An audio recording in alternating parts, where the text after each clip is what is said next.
For September the 15th, 2023, we talk about Starfield, Baldur's Gate 3, DragonCon, and much more. Welcome to level 472.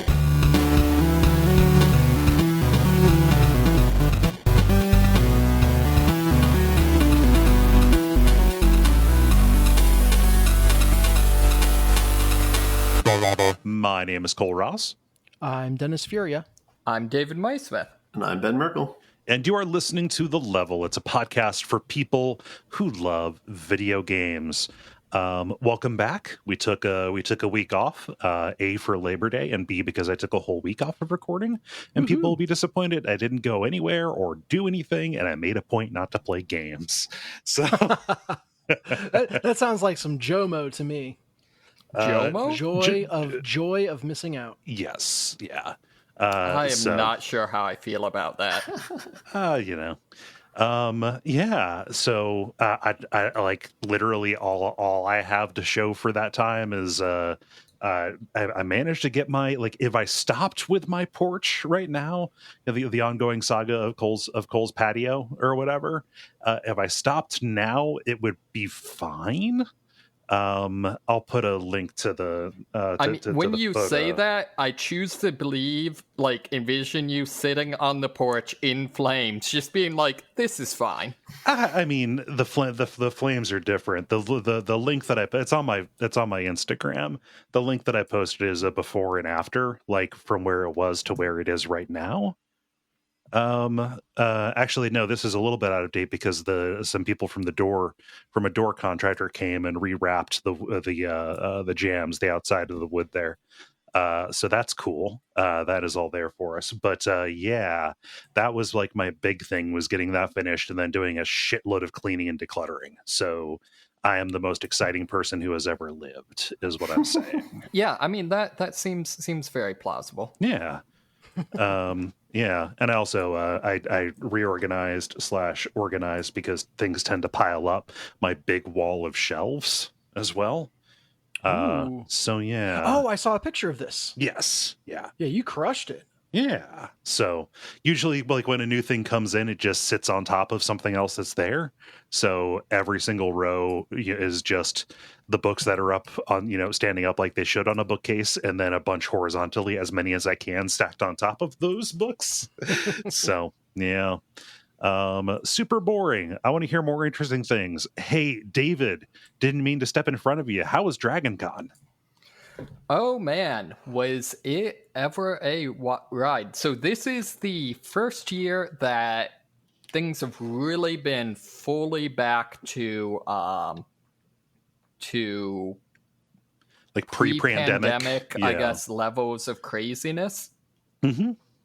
And which means, I don't know, there were, I'd say, at least 70 or 80,000 people there. Whoa. There's a long-running kind of thing of what is the difference between how many people are officially there and how many people are there when the fire marshal isn't asking. Right, yeah. Well, I mean, there's the joke version of that, but then there's also, like, literally the thing that happens at any convention of a bigger size is how many people are there but not actually in attendance at the thing, but are going for events around it or associated with it. That's right. And, theoretically, like, they check your badge, as you're coming in, that sort of thing. But, I'm sure people, slip through. Mm-hmm. Of course. So, but yeah, I mean, it's just crazy. One of the downsides of DragonCon is that that then results in, like, a lot of the so I went to a number of the parties and bigger concerts and stuff like that, and a lot of those, it's like, well, you're gonna have to wait in line for a half hour to an hour to get in. Mm-hmm. Wow. So one of the probably the two main parties I went to the Bunny Hutch, which I think I talked about last year. That's the main party that is put on by the costuming track. And the idea is you either dress as a Playboy bunny or Hugh Hefner, except a cosplay style. Okay. So, one sec. I realized I probably should have just like posted this to the thing beforehand, but I will to the backstage beforehand. But I guess I'll do that as we're talking. But basically, what I did is I went with the Playboy bunny route because I am, not boring. Oh, look at me! I'm in my smoking jacket. Cool. Yeah, they're a very the problem with that is they're kind of two different approaches to the smoking jacket thing. There's like you're either a character that's just like, yeah, you're whatever with a wig and a smoking jacket, or you are a character that's like, oh yeah, I mean that's just what they wear. Oh yeah. But yeah, so I did. I'm sorry. Devices hate me. So I just posted the picture in the main level chat of I dressed up as a Umbreon. Oh, from the Umbreon. Pokemons. Yeah, which is snap. already kind of bunny-like. Yeah. And the actual funny story of this is You mean bunny story? the bunny story, yes, is that I did like a version of this outfit last year, and was literally just like, kind of dressing up sort of, as kind of, ravey club wear, that sort of thing. And some random lady is like, oh, are you dressed as a Umbreon? And so I'm like, yes, Did I you am. marry that person? just roll with it. Roll with it. Exactly. So this time I added the kind of the ovals or whatever on the forehead and stuff like that to make it a little more thing. But yeah, so I was a Umbreon. The other big party I went to is the there's a LGBT party. They call it Spectrum. Okay. And I don't know. I mean, it's just a big party. Well, I'm sure it rules. Yeah.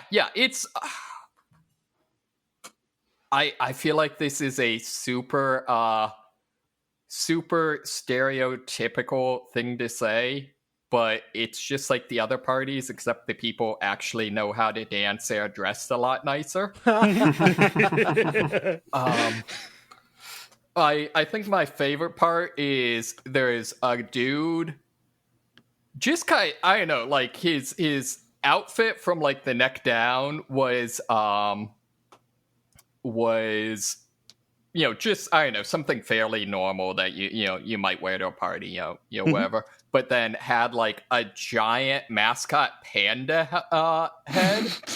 Hell yeah. And was just, I mean, just killing it. Just, boogieing like there's no tomorrow. Yeah. It didn't occur to me until afterwards. I really hope he was a bear, just because that would make the panda head even funnier. Well, but pandas aren't really bears, is the thing. So. Oh, okay. What? So maybe it was a fake. No, pandas are more like I forget. They're more like raccoons. Okay. Yeah. I need a minute, guys. So Trash Panda is more true than any of us thought. That's incredible. Yeah. Today I learned. Okay, maybe I misinterpreted. I just did a search for pandas aren't bears. Don't quote me on that. Is this in the same vein as like birds aren't real? No, that's that's actually true. Yeah. Let's see here. I do know that panda in like Asian languages is sometimes translated as bear cat. True. Sure. Yeah. Yeah. Why do some people think pandas aren't bears? And of course, Quora won't load. Sorry, this is a whole thing. Yeah. No, this is what the podcast is about now. Big Bear got to us. So, other than that, went to a lot of concerts. probably my favorite is my favorite band is I think it's would be called like a dark wave band called Crook Shadows. Okay. And it was the final kind of the final big performance of the con. Didn't start until like 2 a.m. of the last night. Oh wow. But just really, really great show.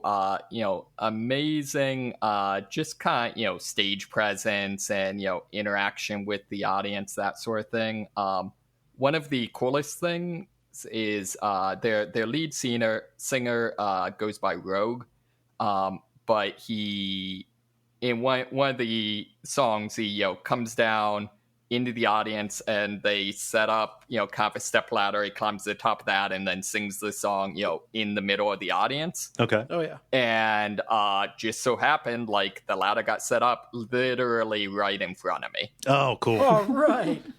Nice. So so I mean that was a very, very cool experience. Mm-hmm. Actually, I also have cool pictures of that. I'm sorry, I'm bad at podcasts. Yeah, I was going to say, man. You know what podcasts need? To be a predominantly visual medium. We've been pretty bad about that this episode, actually, including my thing. So We've been pretty bad about that since the show's inception. yeah, true.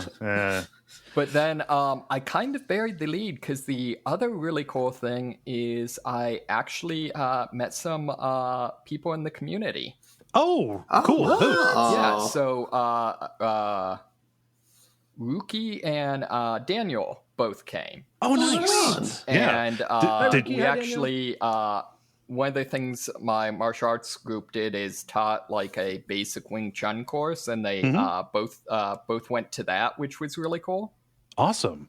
Did you know they were coming, or was it just like, Yes, hey? yes. Oh, okay, yeah, cool. I knew they were coming. So Well, it's not that special was, anymore. So no. Sorry. Yeah, so no, but that was really cool, and yeah, we're hoping maybe to do some more stuff like that in the future, actually. So Nice. That's That's awesome. cool. yeah, and then the last thing is we also did a demo, so kind of a fight choreography at the Silk Road track, which and forms demonstration. And that's a really interesting thing. It's basically this show where it's like half martial arts, half belly dance, and it's just people coming to the con that like have some performance they've prepared. Okay. So I did a Tai Chi sword demonstration. And that ended up interesting because I get started and, the music starts. It's completely different music than what I prepared and, sent them, that Baby sort of got thing. back. But, I go with it. And then halfway through, the person in charge is like, oh, that's the wrong music, and switches it to the other music. Okay. Oh, So it's wow. like, okay, I guess now I'm doing a completely different tempo. So that was kind of funny. Although on the plus side, it was kind of funny because like afterwards, a whole bunch of people I talked to were like super impressed that I was able to like switch the tempo and that sort of thing. So it's like they were more impressed because things got messed up. Stands to reason. Exactly. And then we did, like I said, the fight choreography, which I've actually got a YouTube video of that, so I'll post that to the level Slack, so listeners can see. But it's was a lot of fun. What really went well, I think one of my favorite parts is there's a part where basically I do a flying knee strike to someone, and they like sidestep, catch me in the air, and like kind of lift me up and drop me. However, we start out the demo with weapons, and halfway through get disarmed, and like the weapon was like on the ground where I normally get dropped. So instead, he like catches me in the air, spins 180, and like drops me somewhere else, which is like fine, completely fine from the perspective of doing the technique, taking the fall, that sort of thing. But like to the audience, looks like super crazy. Nice. So just the whole thing was a great experience. It's a very very intense 4 or 5 days. Yeah. Did you bring any con cred back with you? I did not. However, I was the only one in my contingent pretty much that didn't. Oh. So I got lucky. Bullet dodged, hopefully. Yep. Is Con Crud just COVID now, or? So there were some people who got COVID. Our direct group, the people I was staying with that got it, all tested, and it wasn't COVID. But yeah, there definitely, I've heard a lot of people that got COVID. Mm-hmm. So yeah, that's one of those things that's I feel like the world has still not quite figured out how we're going to deal with. Because like it's no longer viable really to be like, go to these things and like, all right, everyone's wearing masks at all times. Yeah. But at the same time, it does feel a little bit weird to just be blasé and be like, oh yeah, a bunch of people got COVID. Oh well. Yeah, let her rip. Mm-hmm. Yeah. I mean, we actively chose not to figure it out is the thing. So. Yeah. Well, that's also a thing. Oh gosh. Well, happy you came home crud free, and happy you had a good time. Yeah. Mm-hmm. Yeah. Let's see. Ben, how about you? Dang, I gotta follow up DragonCon. Yeah, sorry.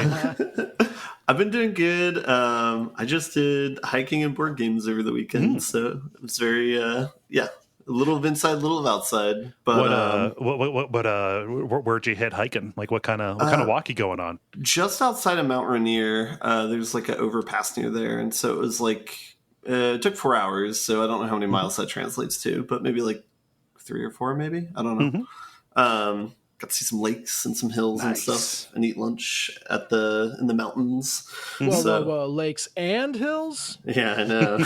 Calm yourself. But I was more it was a great time. But then I also got to play my favorite game, Gaia Project, so it was a great.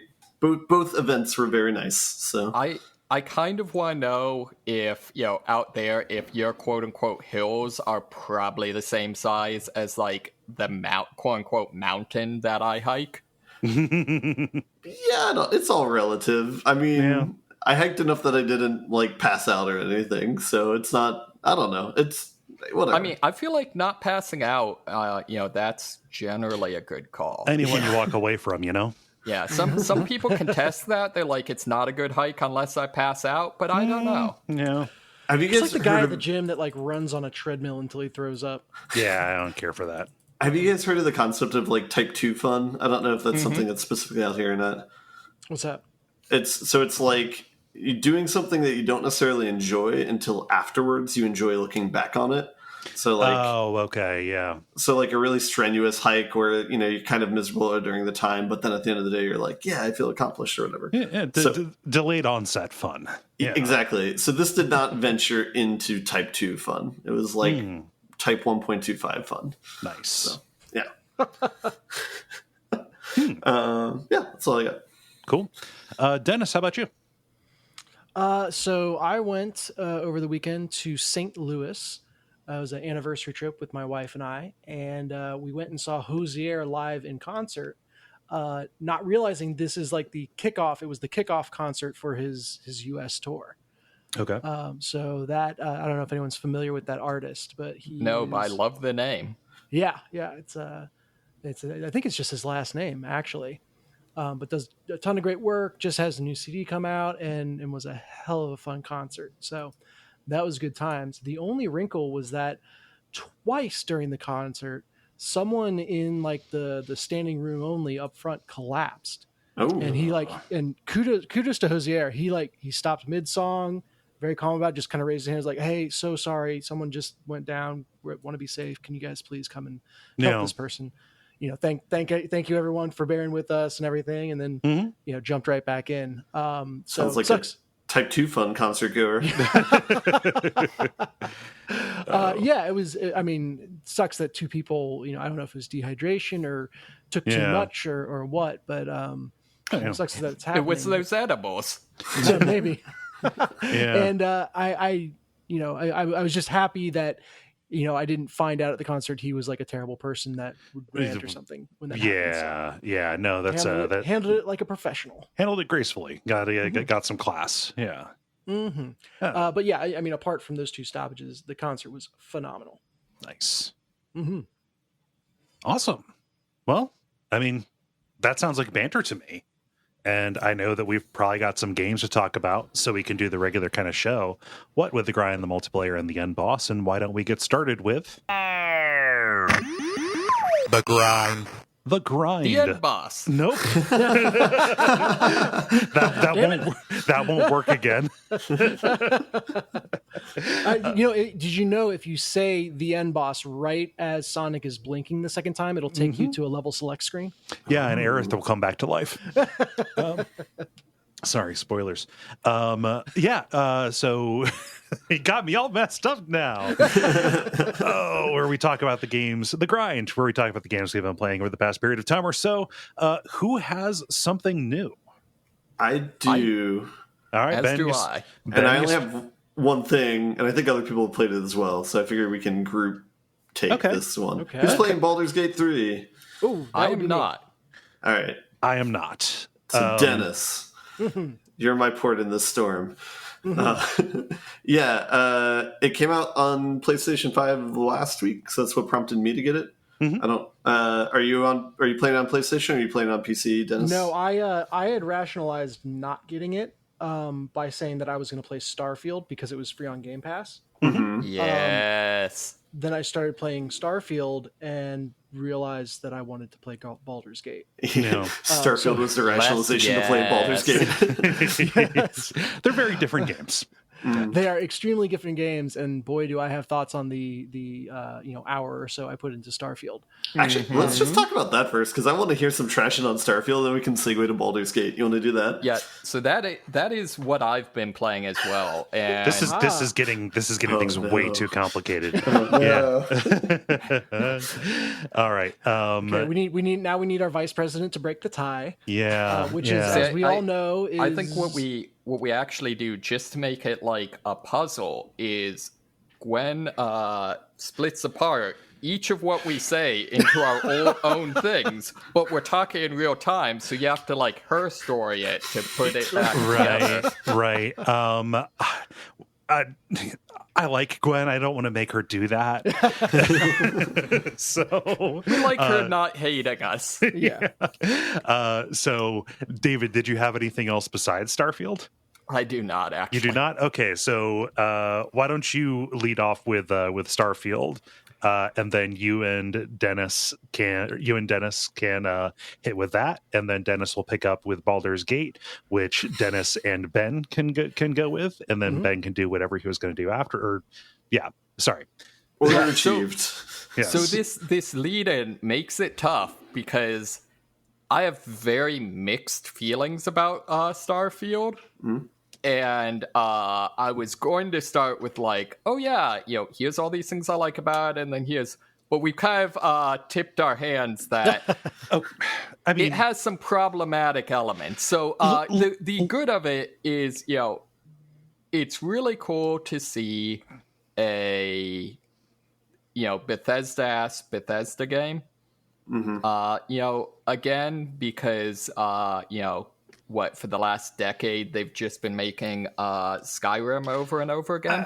Let's not forget, I also thought that, but then I remembered, Fallout 4 exists, and Fallout 4 is a Bethesda game, and is really good. Isn't Fallout 4 like a decade old? 2015, I think it is. So just shy of it.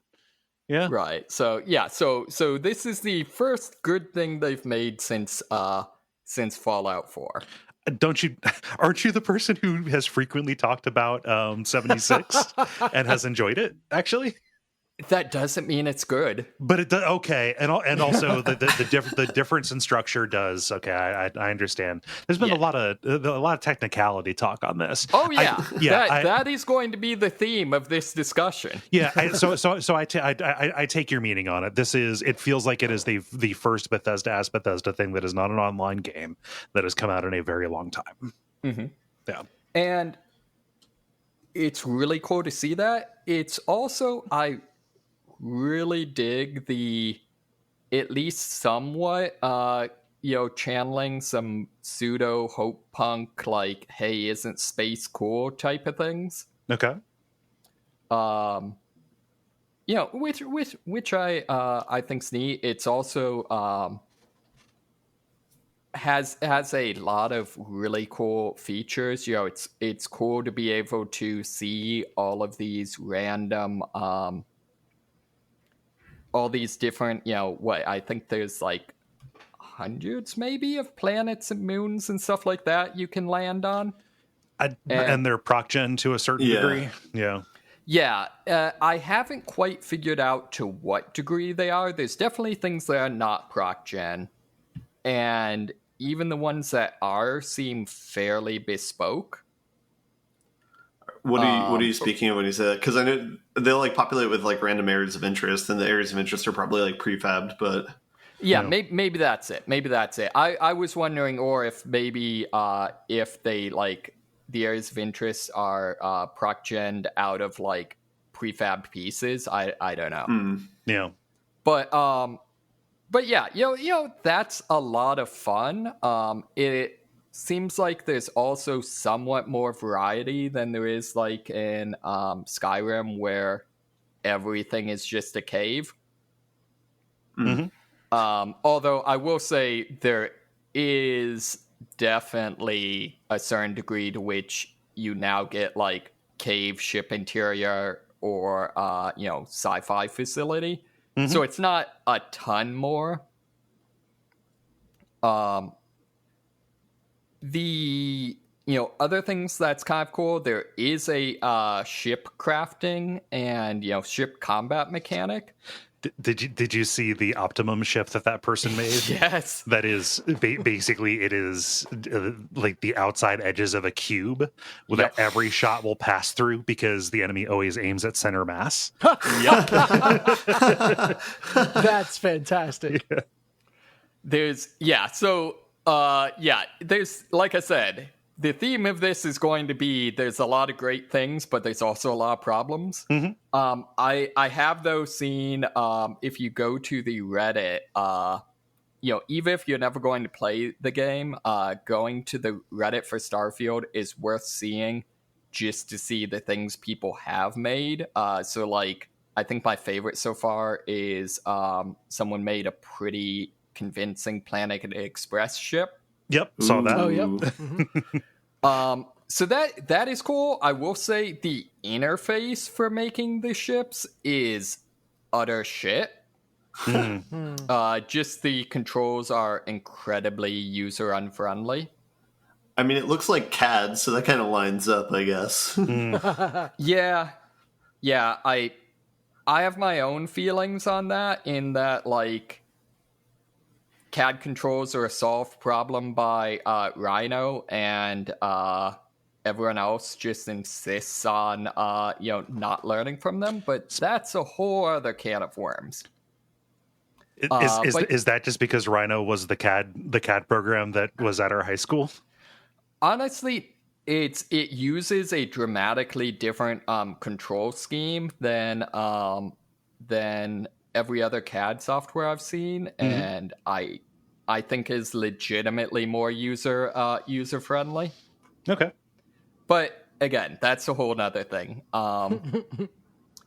Base building also returns, although I have not actually engaged with that yet. But once you have sufficiently explored a planet, you can then establish an outpost on it. Okay. One of the what does the outpost do? Go on. Sorry, what does the outpost do though? So it's basically just like building a base in Fallout 4. So you can, extract resources. You can, I think, do automated construction, things like that. Okay. One of the downsides is you can get multiple ships, and you can even, like, if you take out a ship's engines, you can board it and basically take it over and make it your own. However, and your outposts have the ability to set up like shipping lanes and stuff. However, you can't actually use those ships to do that. So there's no mechanic where it's like, oh, I'm going to like steal a ton of ships and then, get a leg up on my, shipping industry. Nor is there something where it's like, oh, I'm going to build like a super great hauler and then have my NPCs use it to make me money. Gotcha. And I feel like that's kind of the theme I'm seeing a lot here is there are a ton of cool mechanics and ideas that they've implemented in this game. They just don't do anything with them. Similarly, there is a smuggling mechanic, and oftentimes when if you raid a pirate ship and board and take it over, you'll end up getting all the goods they've stolen. However, there's not really a smuggling mechanic so much as there is you just have a certain cargo type that is like hidden cargo, and if you have that, then there's a chance that when you get scanned they won't find it, as opposed to something like Elite Dangerous, where you getting scanned is based on like your ship's heat signature. So you have to do things red? like shut off life support at the last moment and try to like skid into the port without engines and life support so that your reactor's not on and they don't notice you. Okay. So like basically they've got smuggling, but there's no actual mechanic behind it. Just limited effects, yeah. It's not, there's like every facet of this game has been done better in another game. Right. And it might, yes. I don't think there's a game that has done all of the facets, but it is like, it has not done a single one. Like its thing is having all the facets, not doing any of them particularly well. Exactly. Yeah. I would say, like, I think the biggest way I would kind of describe this is the game is either No Man's Sky with much worse like exploration and base building and all those mechanics, but better and more RPG mechanics and storyline and stuff, or it's Elite Dangerous again with dramatically worse ship-to-ship combat and exploration and stuff like that, but with much more story. I think one point I heard that I thought was interesting, and so I want to know what you guys think about it, is like between Skyrim and this, like there's like a lack of immersion since there's so many like cutscenes of like getting on and off planets, and it's not like a continuous experience. Yeah, that's one of the big things that that someone I know pointed out when I compared it to Elite Dangerous is whereas in Elite, there's actually a lot of thought that goes into like landing on a planet and docking, because you have to like think in terms of if you're docking in space, like when do you jump out of light speed so that you're going slow enough that you don't just blow past the planet or past the space station, or if you're going into atmosphere, it's actually a multi-step process where you enter atmosphere and then glide and then do your final approach, whereas this, it's all like pull up things in a menu, hit go, and then it plays a cutscene. Yeah. The bigger structural thing, and I haven't played this game, but a thing that kind of dampened my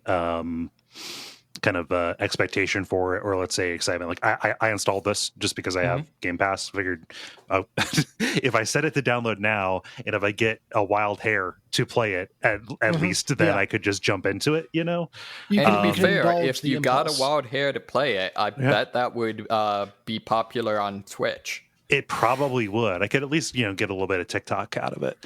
Was just I heard somebody say that, like, if something you enjoyed about Skyrim was the large cohesive world where being at one end of it felt appreciably different from being at the other, but they were still part of the same, landmass or whatever or what have you, this would not be for you, because each of the planets, while distinct from each other, is its own smaller map, and a bunch of smaller maps disconnected does not do as much as a larger map that is connected but not as big as all of the smaller planets put together.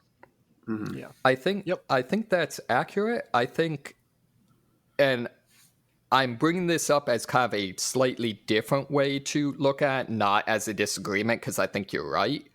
I do think where it gets some of that Skyrim stuff is in terms of there is definitely relationships in terms of, like, hey, this is was it like Free Colonies space, whereas this other area is I think it's United Planets, basically the different factions and relationships to that. Yeah. And so I do feel like there is some degree of kind of a sense of connectedness and stuff like that. Interesting early game one is that the Sol system is one, because it's the one solar system we actually know a lot about. There's no life there because, like, we kind of already know there's actually no life there. Right. But then also in the game's story, at some point, all of Earth's water evaporated or something. That sounds like us. Yeah, exactly. And so basically, the Sol system is like the uninhabited, like decrepit, kind of strip mined part of the universe.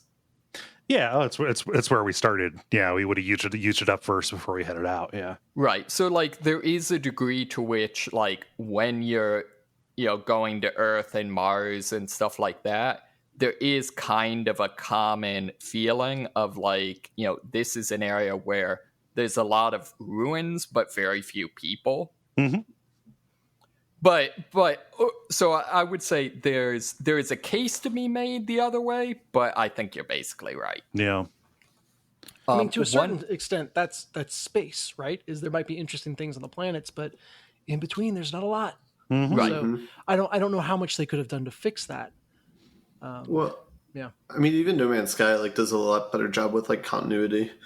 Where you just do things from your cockpit, and you can do that. By the way, it is possible to do that manually. It's just not fun or interesting. One person on Twitch did it. It took 7 hours to get from one planet to another.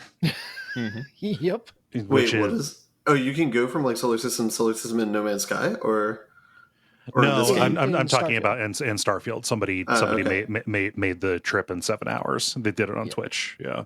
Gotcha. Yeah, technically you can do some crazy stuff like that in No Man's Sky. But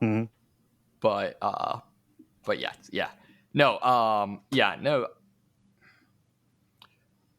I will say, though... go ahead. I have been enjoying it, and I think part of it for me is the kind of optimistic, really humanist, take on space and, exploration and science and those sorts of things. Partially because of, the shitty world we actually live in. That gets a lot of good grace from me. Which, on the one hand, I think is legitimate, and the other hand is probably not entirely fair. The other thing I did want to bring up is I have run into at least one scenario that was a very cool and very unique scenario. I jumped into a system and found a pirate ship raiding a broken down, basically like bank ship. So kind of the equivalent of like an armored truck. Armored truck, thank you. Yeah. And when I fought them off and got on the ship, it turned out that its artificial gravity was on the fritz. So basically, I'm going through a Skyrim style dungeon where every like 15 seconds or so, it switches between zero gravity and having gravity. That's cool. And when you have are in zero gravity, it kind of controls somewhat similar to like swimming in most games. However, you're predominantly fighting with projectile weapons, so that means every time you fire, it's pushing you back. Oh, that's fantastic. There's also some light puzzling where you have to do things like wait for the gravity to turn off and then hightail it up a elevator shaft before the gravity turns back on. That's cool. So, like, I would say, like, there are legitimately cool things in this game.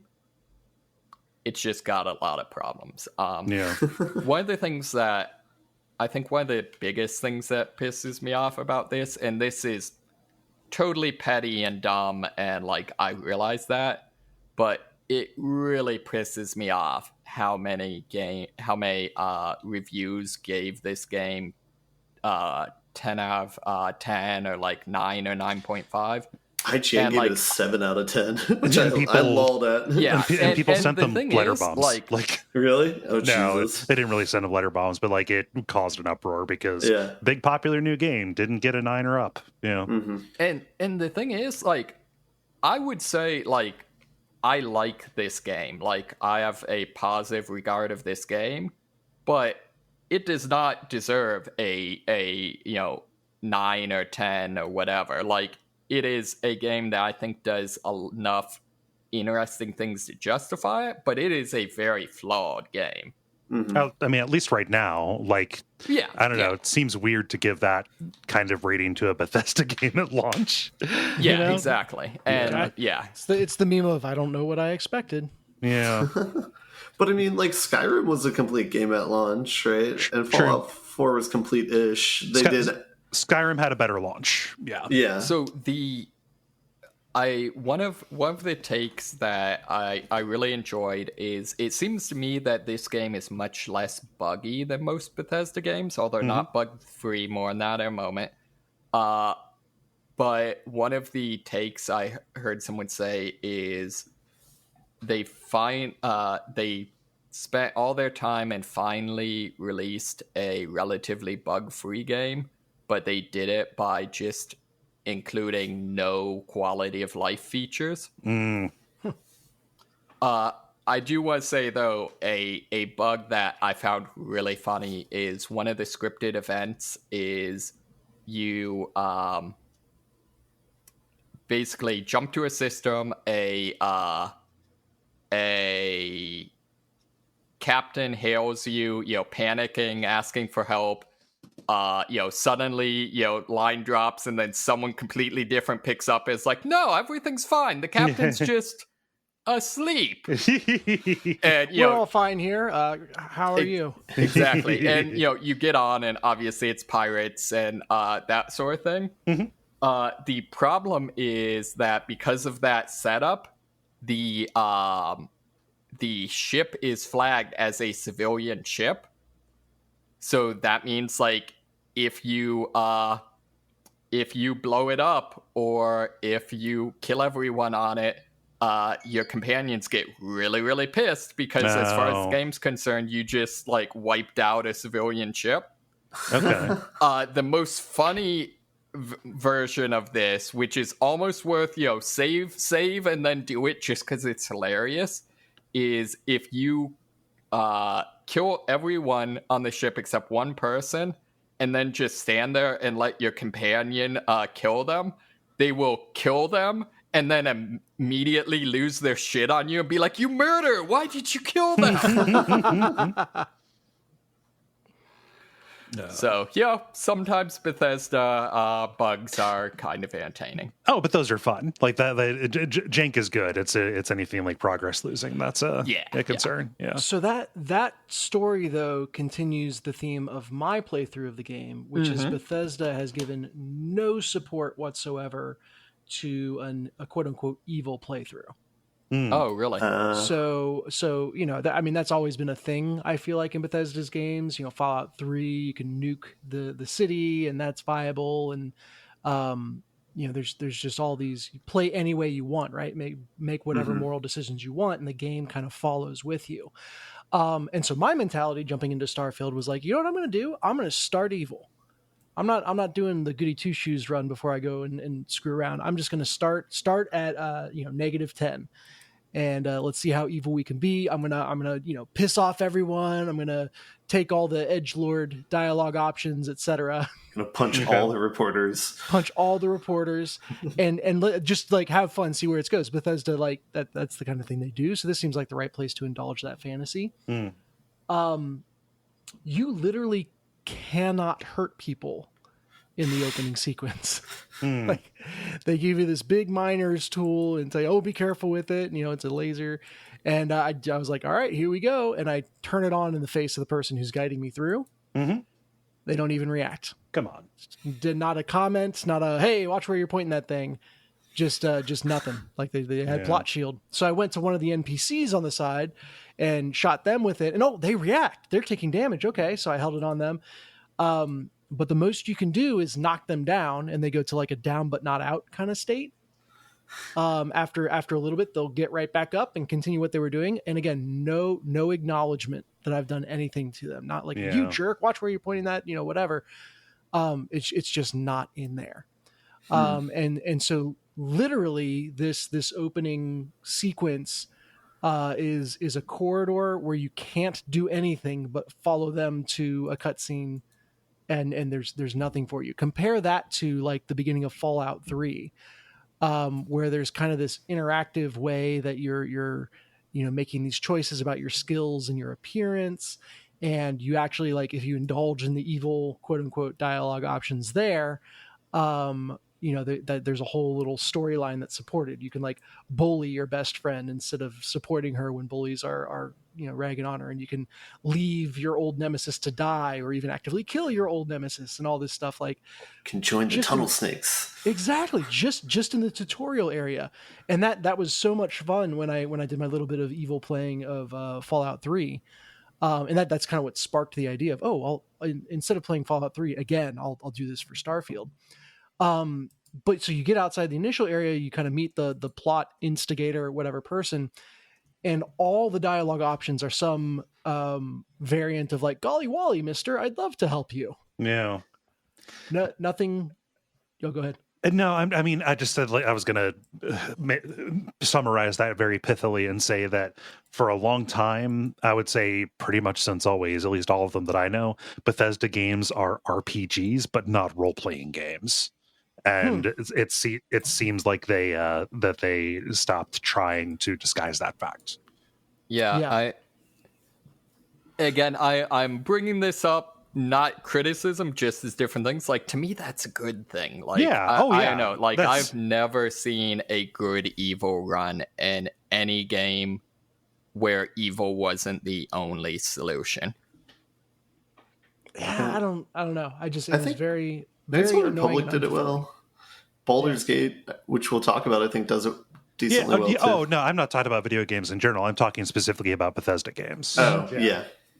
I think that's probably accurate, and I don't know. Like I had decided on the way I wanted to have fun with this game, and the game was like, no, you can't do that. And that pissed me off. So, I got to the first like populated city area and started killing people, and then there wasn't really a way to get the cops off me. And it's like, man, that's a drag. If you murder people, they're going to come after you. See, although I feel like that's contrary to like the entire thing the game is, though. Well, yeah, you said the hope punk, right? And I think that's maybe they leaned into that at the expense of anything more chaotic. But again, the funny thing of like you could kill the nobody NPCs, but if you engaged with anyone that was important, essentially anyone that had like dialogue, you could only put them down but not out. And then after a little bit, they get back up. That is an older. That is an older. I think that dates back to like Fallout 3, actually, where you can't permanently kill. It was either that or like I forget how it was in Oblivion, but in Morrowind, if you killed somebody who was important, it would give you a message and say like, "Hey, you have severed the ties of fate." Like it will be time paradox. Go. Oh, what was it? Metal Gear Solid 3. Yeah. And like you could do that with like the main god who would help you, and it would let you continue, but it would let you know that like, hey, you fucked up the quest here. Yeah, there was a back door to do it, but that's because Morrowind is weird and singular, and I should play it again. It's definitely basically an that Elder instead of Scrolls Starfield. game, except good. But yeah, the other thing was, I started getting into combat here with the police. I'm level 2, and it got up to they were sending level 12 people after me. Okay. There was no appreciable difference between like the level 2 and level 12 enemies. I don't know why there's numbers next to them. Like it was there had to be some behind the scenes rubber banding going on, but everybody died the same. Didn't See, matter. that's weird because I've actually found the combat to be quite difficult in this. Oh, I went melee. I just had that's probably part of it. Yeah, I just had a hatchet and just hit whoever was coming at me. And again, 10 levels higher than me, and just did not feel any different. So that it was like, okay, the choice systems aren't there. The combat definitely isn't there. And if I can kill everyone at level 2, like why am I bothering with this? And I dumped it. So I want a game that supports my hatchet habits. That's right. I want a game that is challenging if I overstep my bounds, rather than just kind of accommodating it. Which led me to Baldur's Gate. Yeah. Any final Starfield thoughts before we transition? Nope. I didn't have an ounce of fun. I'm sorry. Just at no point did I have fun playing that game. Oh, well, good try. It's so funny. Like everyone before these games came out, or I guess between when Baldur's Gate 3 and Starfield came out, they're like, oh my God, the era of the RPG is back. We got Baldur's Gate 3 doing it right. We got Starfield. It's going to be amazing. And it's like, no, it's just Baldur's Gate 3. I'll counter that. I know. I'll say I think Starfield is still a good game and will patch up. You're a goody two-shoes narc that doesn't know fun from anything. Yeah, I bet you haven't hatcheted anyone, David. So You've never joined the Tunnel Snakes. Actually, I'm sorry. I do have one other pitch for Starfield, and this will be quick. One of the starting things you can choose, one of the traits is that you have parents that are still alive.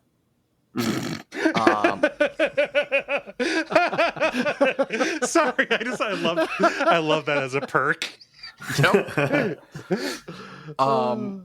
And it's actually kind of from a strictly gameplay standpoint, it's actually kind of a detriment because you periodically automatically send money home to them, like to help support them. Like remittances, yeah. Yep. But anyways, the fun part is when you meet them, your mom and dad are the voice actors are Kira Nerys from DS9 and Tuvok from Star Trek Voyager. Okay. Which, I at least appreciate that they went all in on like the campy sci-fi thing. Yeah. Sorry, that's all I had about that. That just made me smile. That's sweet. I want to hear about Baldur's Gate 3. Yeah. How many bears have you fucked? I haven't found a single bear to fuck yet. I know. I found lots of bears To kill? Oh, well, yeah. Yeah, Yeah. I haven't. I guess I haven't tried especially hard to fuck them, so I can't confirm or deny. You just throw hatchets at them, which you can do in the game. Yeah, it's throwing It things turns is great. out that does not count as foreplay for bears. I mean, we all. I just on another podcast I was listening to, heard about what's the Leonardo DiCaprio Oscar movie, The Revenant or Killers of the Flower Moon. Revenant. Titanic? Oh, sorry. Revenant. Yeah. No, but like apparently early footage of like the fight scene with him and the bear got leaked at one point, but people misinterpreted it that something very different was happening with the bear. So Interesting. Anyway, continue. Baldur's Gate 3. Baldur's Gate 3. So this is basically D&D, and this is basically the best implementation of D&D I've seen in a video game. If people played Divinity Original Sins, it is very similar to that model of game. They've just moved it very close to the D&D framework of D&D 5e specifically. And yeah, it is very impressively done, in my opinion. This has made 2023 like the year of D&D, given the movie and this implementation of it. The two best representations of D&D I've seen for something that's usually been fraught with terrible representation throughout the years. I'm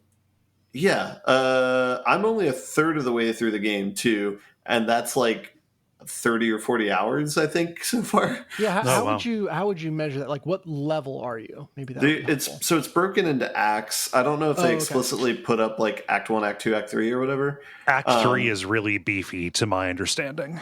Oh, really? Okay. Yeah. Shucks. Well, I mean, good, I guess, but there's a lot. Like, I'm gonna take a break for like a day or two. I love it. I've just been playing it pretty heavily. I'm not sure how to describe this. I think most people have an idea of what you guys know what Original Sin 2. Have you played that at all? Yeah. It's like a CRPG top-down perspective that shifts into turn-based mode when there's combat.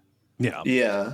But you can use all of your spells, etc., outside of combat. It's just when you're officially quote unquote in initiative. Yeah. And that it slows down. And this developer, Larian, like their trick is that it's kind of an immersive sim as well. Like things that you do in the environment or changes in the environment, even outside of combat or before combat, can affect what's going on there. And that includes like a very robust like number of outcomes. I tripped over myself for saying the word robust. That doesn't sound like a thing I would say. There are a number of different outcomes and a number of different like dialogue based ways to approach things that can get you into and out of combat in different kind of cases.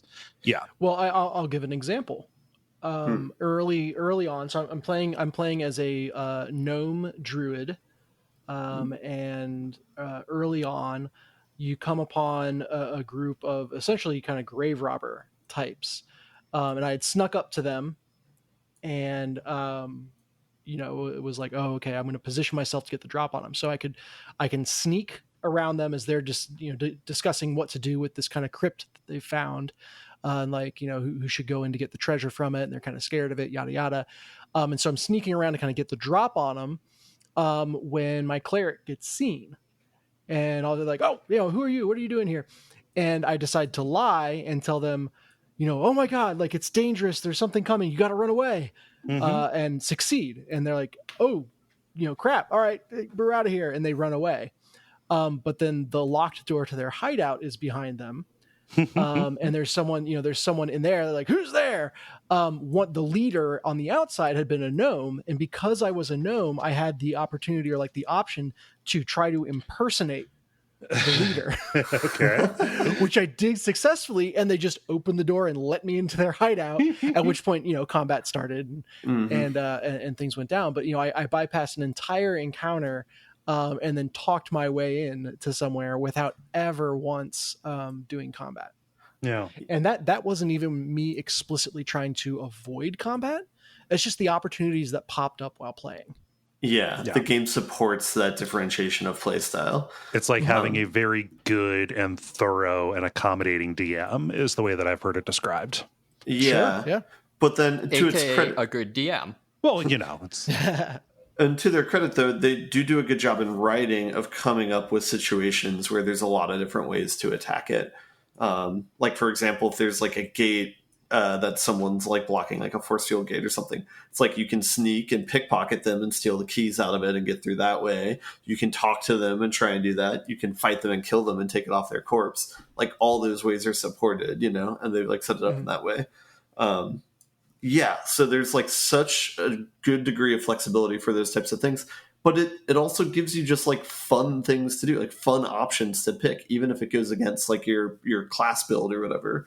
Like I had the option of kicking someone off a boat, and I was like, you know what, I'm gonna do that. I don't like that person, and even though I'm like full dex build and not strength build, but it was accommodating and I could do that. And it's like and the game is just like littered with choices of being able to do that type of thing. I think it might be the most fun to just share like fun moments from playing, because it's an epic D&D campaign adventure, and unless you're actively avoiding it, you probably know the high level of the story that you've all been infected with mind flayer worms, and you're trying to find a cure for it, and that's kind of banded all these people together. God, in the world. I love that a developer latched onto and recognized the storytelling potential of illithids. It's so so freaking amazing. Get some Cthulhu horror in that D&D. Yeah, they're just comes up and go ahead. Sorry, they're just such weird monsters. Do a search. You can probably find it in a PDF, or you can get it used. Follow your ethics. But there was a series of second edition like monster specific like splat books, like rule books. Look up the one called the Illithiad. That like goes entirely into like the way the Illithid cities are put together and like their culture and like their life cycle and stuff like that. Ooh. It fucking owns. The other one in that series is about beholders, and it's called I Tyrant. I like I Robot, which is good. And then the third one is about Saw again, which I don't care for the fishmen. So, fishmen get no love. Yeah, but it's such a good like story. Like it's a very plausible like setup for an actual D&D campaign. Of like an explanation to bring all these disparate people together and want to fight with one another. Desperate too. Yeah, true. Yeah, so I think the class that I rolled with is I'm a half-orc monk, and basically have like infinite movement for the first turn instead of just like run into battle and then just punch people until they die. So I'm doing weaponless. Yeah, because if you do weaponless, there's a perk where you can use dex as your modifier instead of strength. And so I think that's a strategy I almost always try and do in these games is like, okay, now I'm just going to use strength as a dump stat, like have that be at 8 and just max out dex and try and reasonably balance everything else. Yeah. But just in playing it, like I'm already like thinking about possibilities of like what other classes I want to roll as and play the game again with. It's like... Gloom. I think we talked about Gloomhaven on this podcast, like the board game. Yeah, we talked about it a bunch. Yeah, one of the strengths of that is like how cool the different classes are and how differentiated they are. And it's just amazing that in this, even though it's this universal combat system you have, it does accommodate like several different play styles that you can do, and you feel like you're really embodying whatever class you design. I don't know. I would contend that playing as a druid is the objectively right way to play the game. Oh my! Because you can always have speak with animals on. Oh yeah, you don't have to rely on a potion. Yeah, which is so well supported. Yeah, the number of just like crazy conversations and details that I've gotten, just because I always like that's because it's a ritual casting. It doesn't even take a spell slot. And so every time I start the day, it's the first thing I cast. Actually, along with like 6 other spells, we'll get to that in a little bit. But and yeah, like chatting up the random bears and boars and oxen that are roaming around the kind of first town area. Just there's so much crazy stuff. There's like a group of 3 oxen eating hay. Yeah. And the first thing I would expect which is you talk to one and they mention that like, oh yeah, some of the people hide their shinies in our haystack. I hate it because I'll bite it sometimes. Okay. And so it kind of points you to like, oh, you might be able to find a little extra gold in there. That's good. In the ox? Yeah. No. Well, I was going to say. In the ox 2, maybe. Yeah. But it can be better in that the third ox that you talk to is definitely a polymorphed human that refuses to acknowledge that he's not actually an ox. And you start trying to question, like, wait, don't you seem kind of, he's like, I forget what the exact line is, but at a certain point he's like, I have nothing further to say to you except, and I mean this, moo. And he's like, he says something about he's trying to get to Baldur's Gate, which is like the city that you're headed towards. So, the name of the game. So I have a feeling I'll see that cow again. Mm-hmm. But I'm gonna see that cow again. Yeah, so that was just wild. You find a dog whose owner has been killed, and you have this really like heartfelt conversation trying to, they don't understand that their owner is not going to get up, and so trying to like talk to them about that is heartbreaking, but really, really affecting. Mm-hmm. And then eventually, like they came back to my camp, which I don't know if I would have been able to get them to do that if I didn't have Speak with Animals on. Yeah. And then third and finally, my favorite interaction, although there's been a ton more, just a squirrel that just is running around. So I talk to it and it starts yelling at me like, get out of my way. He just cussing me out and yelling at me like he wants to pick a fight. And there was an option of kick the squirrel. No, jeez. And I was like, this little fucker is just like coming at me. Yeah, I'm going to kick the squirrel. Yeah. And you kick it into a tree and it like explodes like a water balloon of blood. I didn't know I could kick that hard. Yeah, I was like, get out of here, you scamp. But no, I full on like, bicycle kicked it into a tree. But yeah, just craziness. And that's just off of the one spell of Speak with Animals. Yeah. So I have to ask, do they have, do your companions have any problems with you exploding squirrels? I don't think I got a reaction to that one. The way that's implemented in this game is like, it's I guess it's the same thing as like Fallout, where it's like, it'll just say in text, like so-and-so approves, so-and-so disapproves, like whoever's in your party. And so...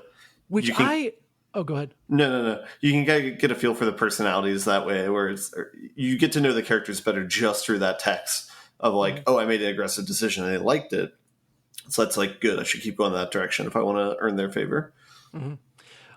I constantly get messages that Shadowheart and Gale, which are kind of the two, they're like your good characters. And I'm generally being nice to people.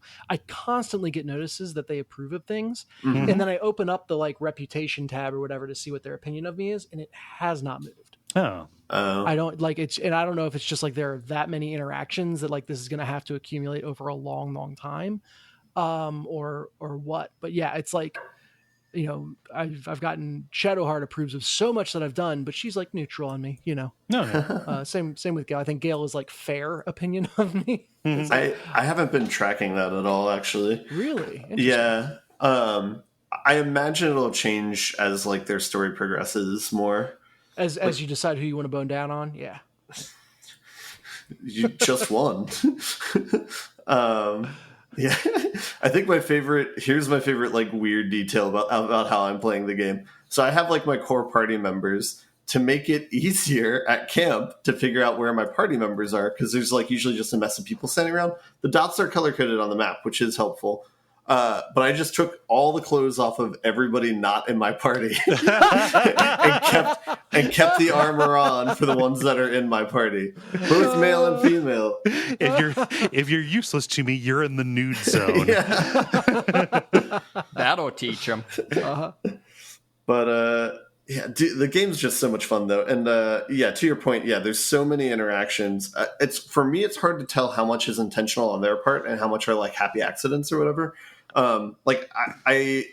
There's two that I'm thinking of in particular, but I'm not going to give them because I don't want to spoil them in case if someone else plays it and they get to these parts. But but yeah, there's so many situations where after it happens, I'm like, that's totally D&D. Like, that's exactly what D&D is, where it's like something insane happened because of a whim and it was supported and it was like an amazing outcome. There's designing specifically, like making those situations in a bespoke way, and there is A, creating the systems where that can happen by accident, and B, when that pops up in testing, deciding it's actually okay if that happens because that rules. Like, there are a bunch of different levels that make that, to me, more impressive than if they like handcrafted that scenario for you. Yeah. And yeah, to your point about like the interactions, like, yeah, it when you called it a simulation, that's like such a good way to describe this sort of game, because of like, they have this in the past where it's like there's chemicals and stuff like that, and the fluids like interact with one another. Like if you pour water on fire, it'll put it out. If you have fire on like acid or whatever, it'll explode. Those types of things. All that's here as well. But like it just blends so well into the D&D environment. So for example, like actual spell in D&D is like add or remove water, like, and that works like within the environment. Yeah, I don't know. I think the hype is real for this game. And again, I'm only a third of the way through it, and I did literally everything though in the first area. Like there's an option where they tell you to go one of two directions. I went both. And then when I got to the end of it where it was about to go to like a point of no return, I just went down the other one too, just so I could see like fully what the game was about. Yeah. It's great. What party are you rolling with? So I'm Monk. I'm in the front. Who has clothes on? Yeah. So Shadowheart's there as the healer, because I think that's the only healer option. And I think that's somewhat intentional since it seems to be kind of critical to the story as well. So Shadowheart, me, I have another like fighter that'll be up in front. And then kind of my wild card fourth slot is Will. Have you seen that character yet? Yeah. Okay. So he's a warlock. And so the thing that I really like about him, at like level 3, you get counter magic spell, which is just a reaction. And it basically stops somebody else from casting a magic spell. And so there's like 2 uses of that, which is like great. And so, so mostly what it is like the 2 strong people just run in and just start mowing people down. Healer, make sure that everyone's still alive at the end of it. But she's starting to lean into, you can do like divine like attacks that work better against certain people. And then, and the warlock will he has like range eldritch spells that are buffed out that are decent. But he's the most like wild card one. He kind of fills whatever gap is needed in the particular battle. Yeah. That's so crazy to me because I'm using Shadowheart as well, but I'm using her as like a tank. Okay. Oh, so she's running in. Yeah. She's running in with her shield and her mace. Clerics can do that. And particularly she comes, I think, out of the box with the ability, or maybe it's the subclass that I chose, to cast like an illusory version of herself. Yeah. That then basically grants everyone that's fighting next to it advantage. So it's like, kind of flanks for you. Excuse me. So she plops that down at the beginning of the fight and then just is at the center of the fray, her and her mirror image with advantage, crushing everyone. Gotcha. And so it's so cool to me that we're using them in different ways, because the other thing I've used her for is buffing, not really healing, but buffing specifically my character. My dream. So wake up, cast Speak with Animals, cast it's like Chitinous Shell or something like that gives me extra hit points. Cast Long Strider, and then cast from Shadowheart. I think it's called Pass Without Trace, or it's like the individual version of that, which is like you get advantage in all your stealth checks. And so out the gate, without spending a single spell slot, I've got 4 day-long buffs on me. Yeah. And then there's a bunch of other stuff that I'll cast if I think I'm about to get into combat that lasts, 10 turns or so. And so, like it's so funny. Like you're using her as the healer. I'm using her as like a buffer / tank. It's really cool that you can build differently like that. Do you have control over the way that they level up? Can you pick their feats and stuff? Yes. And it works like pretty 1-to-1 with the D&D system. Cool. So like at the appropriate place, like on when you level to 4 or 8 or something like that, you pick a feat. Then the feat can be ability, just gaining ability points if you want to do that, or it could be something specific. You choose specialization, I think, around class 3, which I think is typical. Yeah, but it all maps to the D&D system. Like, with a rogue, you can specialize as an assassin. With a monk, you can do Way of the Open Fist or Way of the, I don't know, the other ones, like Spear or something like that. But yeah, it's great. And back to like the decisions of like how you roll your party, I do find a lot of it is related to the gear that you find and how you pick up, or that can affect things. So like, interesting. Because there's like one item I picked up where when you heal someone, like it stacks, like, or it'll give them like 3 temporary hit points as well. And so, like, I think that's part of why I might just have like a centralized healer instead of having it like everybody have their own like healing spells. And yeah, like the base healing spell is like 1d4 plus 3 or something like that. So 3 extra hit points is no joke. Yeah. And before, when you were talking about like in Starfield, like having a level 12 versus level 2 or whatever, like here, just like a single level feels like such a big difference. Yeah, like it's like if you see someone who's like 2 levels above you or something, you're like, I'm not going to fight that person. I'm going to try and figure something else out. Yeah. And then likewise, once you've like gone to literally every place that you can go, when you're like 1 or 2 levels above the people you're fighting, you're like, this is a breeze now. I can like stroll through this combat and feel like really confident about it. So yeah, that's great. Yeah, the game is really cool. I think if I play again, I might want to do a bard for another run through and have like that person be like kind of like the healer, but more like the buffer, I guess, for everybody. Yeah. I've heard it said that monk and bard are the 2 classes that aren't really represented in an NPC somewhere. So you're at least in terms of getting to see everything, those are good choices. I will say, sorry, I was going to ask, monks in 5e, are they alignment constrained? Because I know in 3 and 3.5, I'm pretty sure 5e gets rid of alignment constraints. Okay, cool. I'm not sure, what does that mean, alignment constrained? So like, it means that you cannot use your special abilities, or you cannot level in that class anymore if your alignment falls out of a certain range. So like paladins would have to be lawful good. And if they fell out of that, then it would be. And then monks in previous editions had to be some flavor of lawful in order to go. Yeah. They don't have that represented, no. But I don't think that's in the 5e either. No, what David said makes sense. Yeah, but the monks are pretty 1-to-1 with what they're like in D&D. They have key points, like KI, which is like kind of like the energy that flows through everything.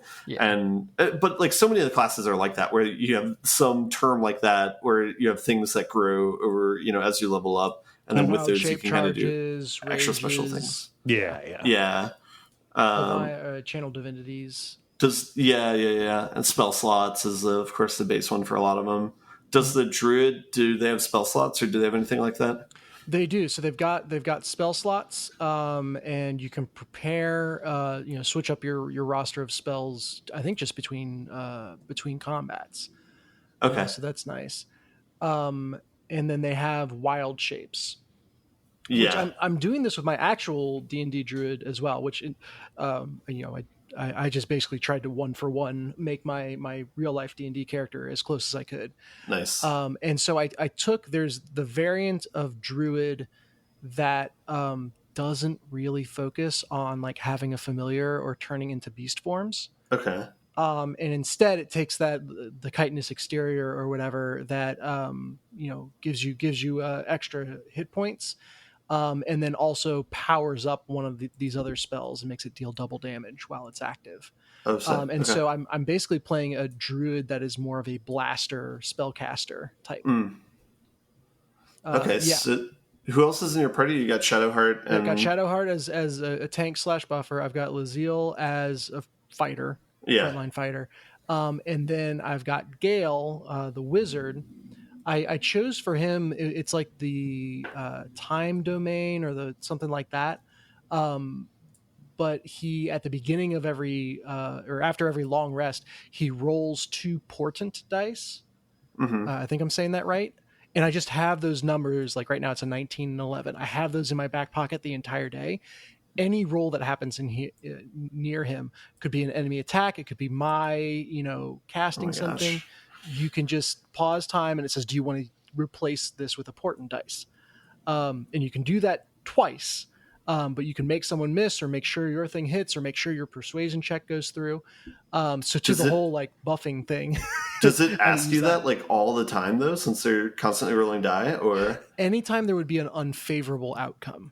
Okay. So it doesn't ask if it goes your way. Got it. But anytime something bad is about to happen, it'll ask if you want to use a portent dice. That still seems like it would be a lot though. Well, I guess maybe he's not getting hit since he's in the back, so. Well, he's not getting hit, but he can use it for other. Yeah, he can use it for anyone around him. But it's only 2 charges, and it's 1 button click to continue. But it adds this wrinkle of like, basically, I never have to fail if I don't want to. The other things I'm using is Shadowheart has guidance, so I constantly have a plus 1 to +4 on all my checks. And then she also, as a 2nd level spell, can take. I forget what it's called, but it basically gives you advantage on all checks. It's like Cat's Grace, I think. No, what class is this? It's a cleric. I forget what version of cleric it is. But basically she, for a given ability, so like your dex or your strength, or you just pick one of those, and then every check related to that you have advantage on. Yeah. She is Buffy McBuffface. Yeah, that's my special super ability helpful. is being good at everything. Yeah. I mean, basically that's what I'm doing. It's like will never fail. And I probably have to long rest more frequently, but the game seems very forgiving of like taking the time to reset and long rest and get all your stuff back. Yeah. So we should explain how that works a little bit. It's basically, you can pause the menu at any time, as long as you're not like in the middle of combat or something like that. And you can return to camp. And what camp is just an area where everyone's kind of set up and resting.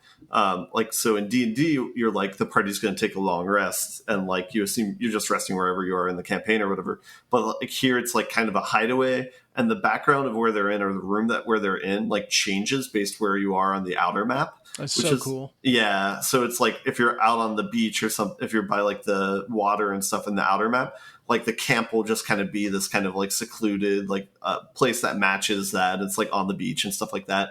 And then if you're like in some sort of castle, like you're in this like tucked away room when you go to camp and stuff like that. Really like nice detail. But anyway, so you can talk to your companions. It's kind of like a place where you can rest. You can like mess around with items. There's a chest where you can send things like automatically that you find in the world. If it's like something heavy, for example, and you don't want to carry it on your person, so you can just send it to camp. But then when you're done, you go to sleep for the night. And basically all these supplies that you've been picking up, like apples or whatever, like wine, stuff like that, they each have a value of like how much they'll give you points wise to this event, where you need to come up with like 40 points of like nourishment. And then all your people will be completely rested if you spend that. There's also just like camping supplies you can find, which is a single item that just gives you 40 out of 40 immediately.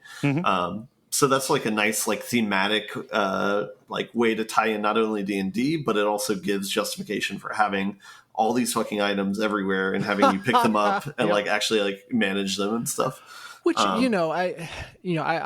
have not poked into every corner, but I've been fairly Roomba-y in picking up stuff like that. Yeah, I think I have enough supplies for 10 long rests on me. Exactly. Right now, so. Yeah, it's not going to come up that I'll ever have to scrounge to rest. Exactly. Yeah, I think when I first started, I tried to stretch really far and be like, all right, I need to take as few like long rests as possible. But like anymore, it's like, oh, I'm like 1 spell slot's gone. All right, we're gonna long rest and get that back or something. It's like very flippantly, we'll long rest now. But it's just a great implementation of the D&D system, though. Really is. Yeah, and then I think gilded out the wazoo, like, because I'm similarly Roomba'd and stuff, and like whenever I find a merchant, it's like, here, take all my stuff, please. Give me your one rare item, and I'll give you 100 swords. You throw this away. Yeah. Yep. And then on top of all this, an interesting mechanic that they have is you have these kind of like settlements. Like I think from the get-go, one of the early ones is there's like a group of mages with some tieflings in one camp, and across the way there's a goblin camp, and they are like kind of butting heads constantly. Depending upon how you align with either of those factions and like the leaders of those factions, you can basically turn hostile towards an entire faction, and then you basically have to lay waste to that entire area because they are all hostile to you. But it gives you the flexibility to kind of side with whoever you want to. There's probably a way to kill everyone if you really wanted to.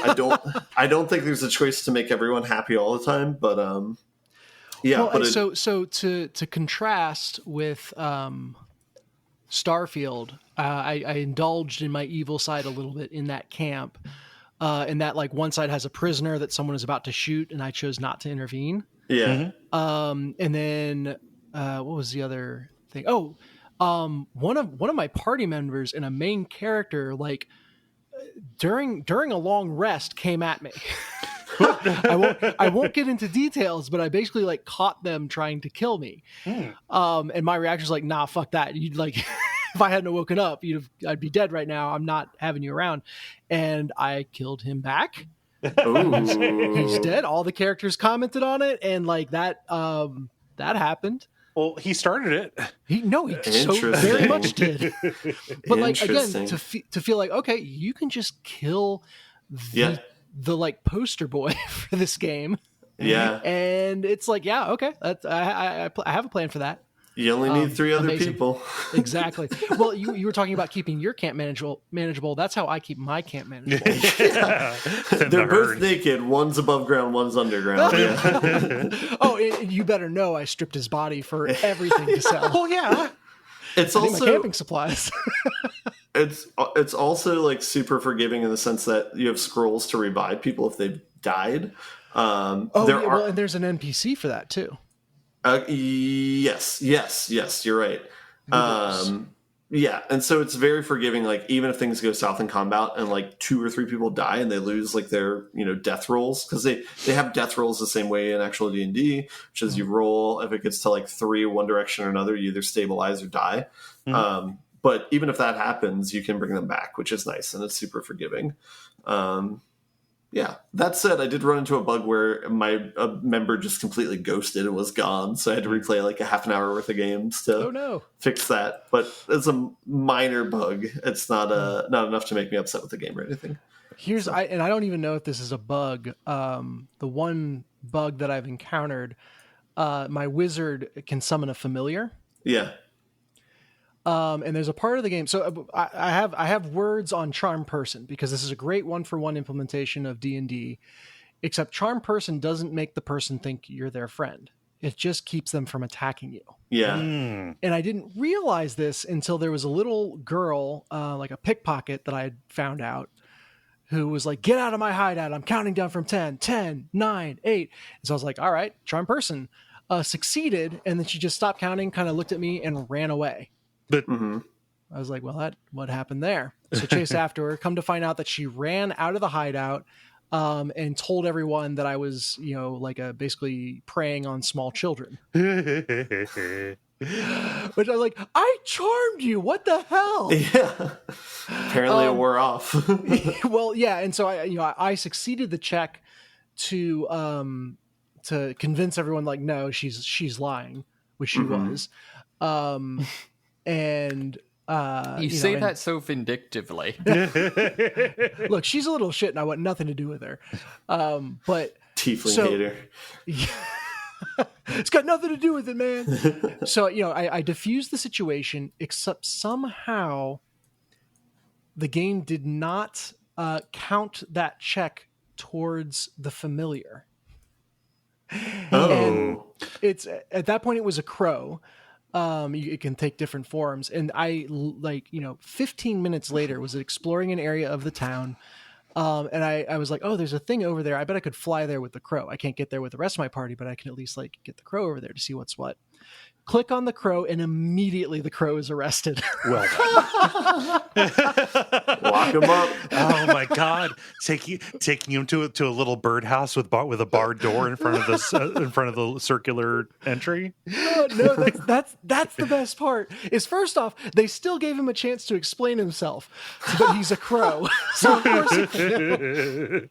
Confess your crimes, buddy. Did they have handcuffs small enough for him? Yeah. No, well, they put him in just the regular jail cell. But he's a familiar. He's a celestial being. And so the second the wizard walked away from the jail cell, he just like wormed through the bars to get back to his.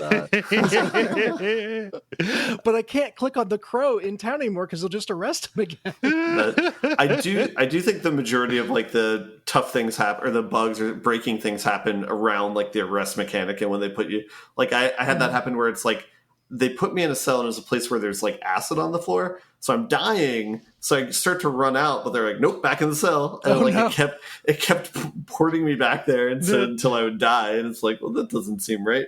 Yeah, that's not great.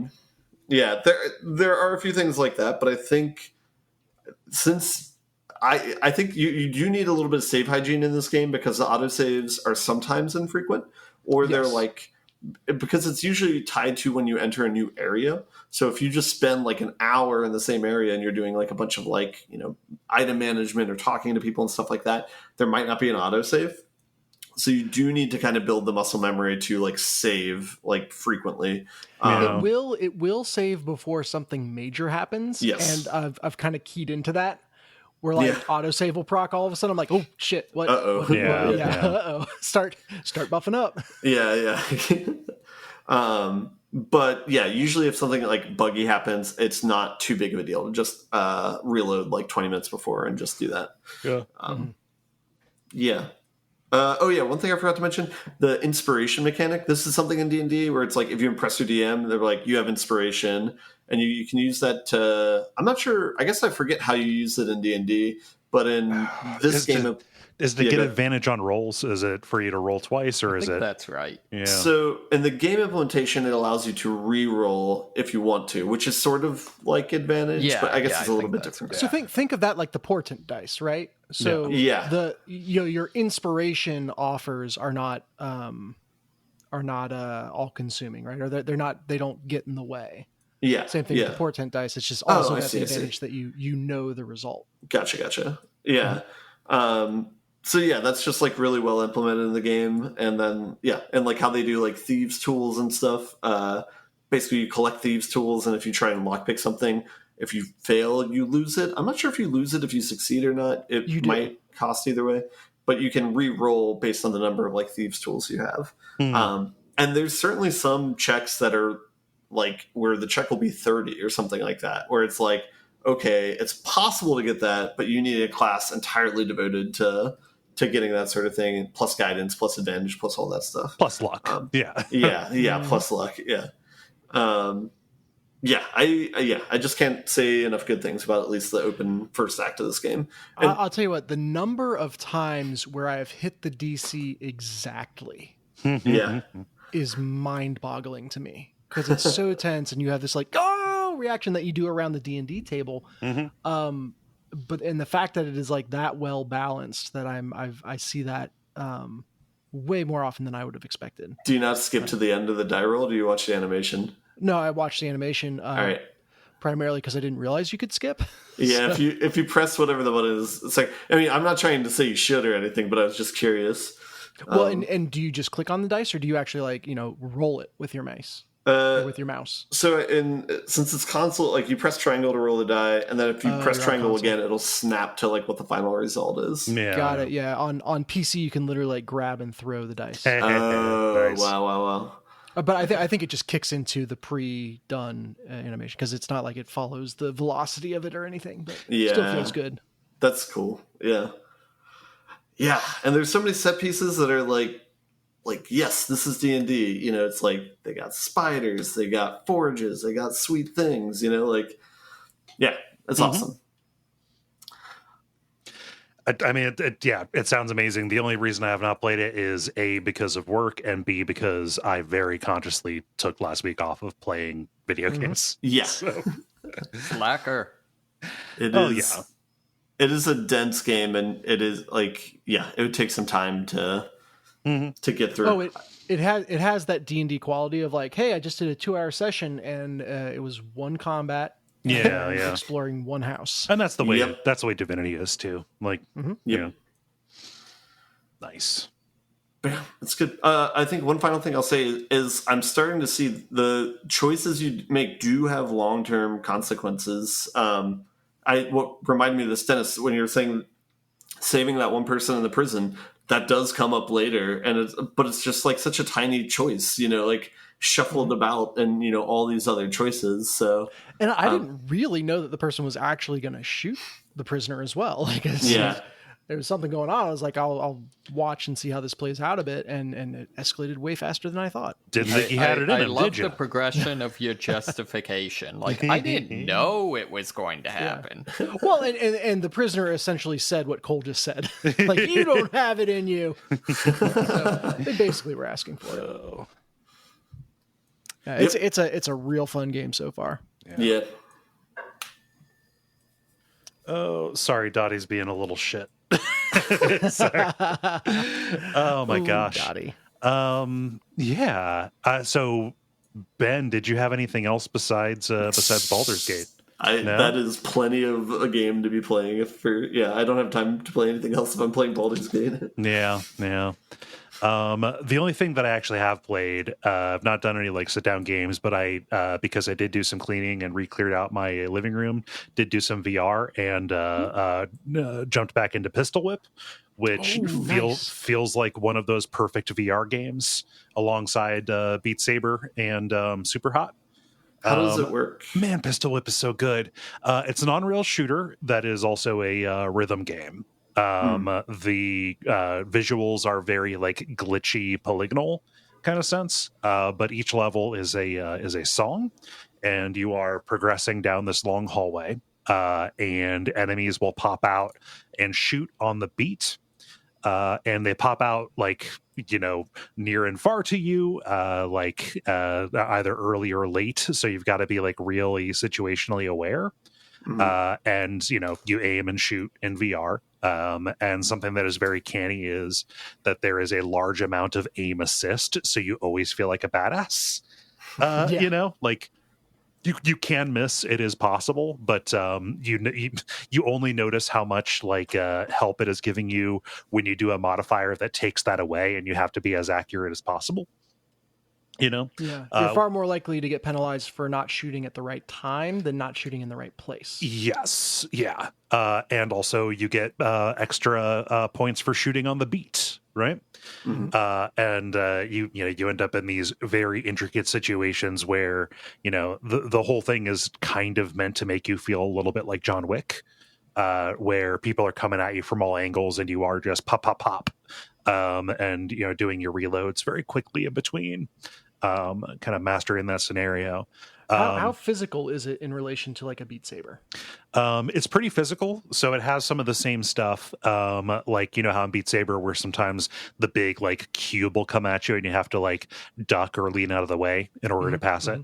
That happens in this, with some frequency, more on higher difficulties, more in like the later stages of the campaign. But part of the physicality of it, and something that does make it feel more active than Beat Saber, is that you are dodging bullets as well. Oh, nice. Yeah. Cool. So like when an enemy is about to shoot you, regardless of where you're going to be when that bullet is coming toward you, it will show you like in VR, it will like flash like, hey, this is where it is going to be and the path that it is following when it's going to hit you at first. And then you will see it tracking through the air relatively slowly, again, slower at easier speed, at easier difficulty, faster at more. And you have to dodge so that like your head box is not going to intersect with it.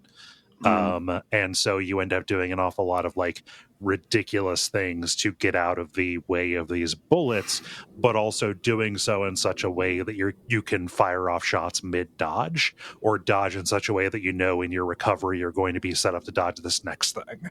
So there is like a strategy to it And I feel authorized as somebody who's been working out for a few months. It does activate your core. It is a real Nice. like core and thighs kind of thing. As you are trying to keep your balance going, and you weaving, David bobbing and weaving. Yes. Yeah.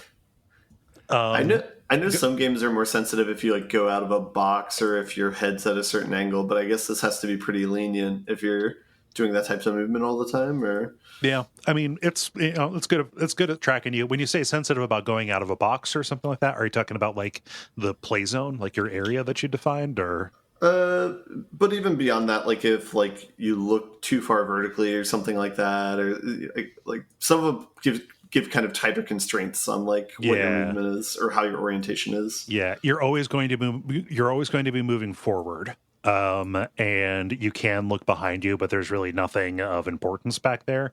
Gotcha. Maybe on higher difficulties, people can fire at you from behind if you miss them or something like that. Oh, I see. Yeah, but most of what you are doing, things can attack you from above or below. So it behooves you to kind of know to keep your head on a swivel. So this is like Pokemon Snipe. Yeah, that's actually a pretty good way to put it. That was really clever, Ben. I think you did a good job with that one. Thank you. Yeah. I don't know. It's just it is a really good. It is like one of those canonical VR games, and I was happy to be able to pull it back out again. God, I wish there was better music in it. And by better music, I mean like to my taste. It's all like electronic-y dance kind of stuff, similar to like a Beat Saber or like a Tetris Effect kind of thing. And like I'm sure that music is fine. It's just not for me. You know, so like I don't know, to have even just like make a couple levels based on like songs from Rock Band or something like that. Give me my old ass dinosaur music, please, and thank you. Yeah, but yeah, that's kind of my only complaint. But there's enough going on the non-rhythm level that I'm okay with it. Yeah. Any questions about Pistol Whip? I'm intrigued. I like electronic music, so that's not a barrier for me. Is there much in the way of like a campaign with a final boss or what have you? It's more like individual, like little themed little scenes. I've not noticed like a storyline or a through line kind of deal. Okay, gotcha. Okay, fair. Yeah, Pistol Whip PSVR 2. It seems like it would be on there. It sounds kind of like Super Hot almost, except not without the mechanic. Yeah. At least there is a like an aesthetic similarity with like the glitchy kind of like low poly kind of look to it. This is much more colorful and frenetic in the way that it is. Yeah, Pistol Whip is on PSVR 2. Ben. Yeah. But it's $30. That's it's the VR tax, right? I've seen it before. The cover does not indicate like anything of what you're describing with this game, so they maybe did not advertise it as well as a marketing misstep. You think? Yeah, maybe. Yeah, it's good. I thought it was a Western. Oh yeah, I think there's some like Western-ish campaigns in there. Okay. Yeah. Well, I think that's a segment. Boy, howdy. Multiplayer. Now it is time for the multiplayer, where we ask you a question and then you answer it. Dennis, what is the question that you asked the nice people? Yeah, clearly I've got Baldur's Gate 3 on the mind. And something we didn't talk about is that every party member has underwear with insightful flavor text on it, which I think we can all agree is the pinnacle of video game exposition. So let's extend that out further. What underwear and accompanying flavor text would characters from other games have? Yeah. And I'll get us started here with Callum, who says Minsk's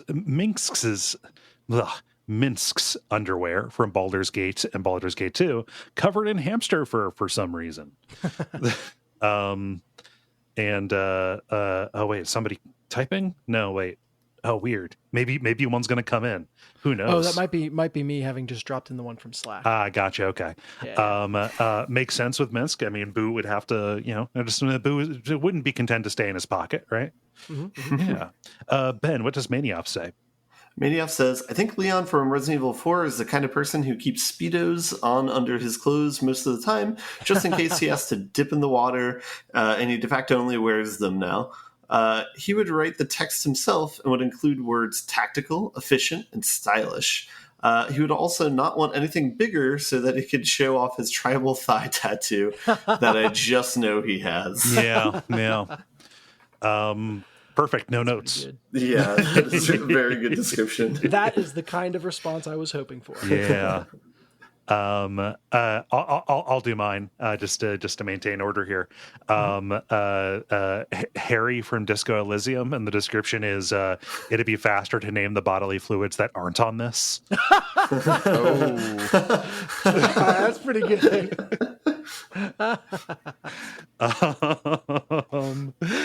Ben, how about you? You get inspiration, Cole.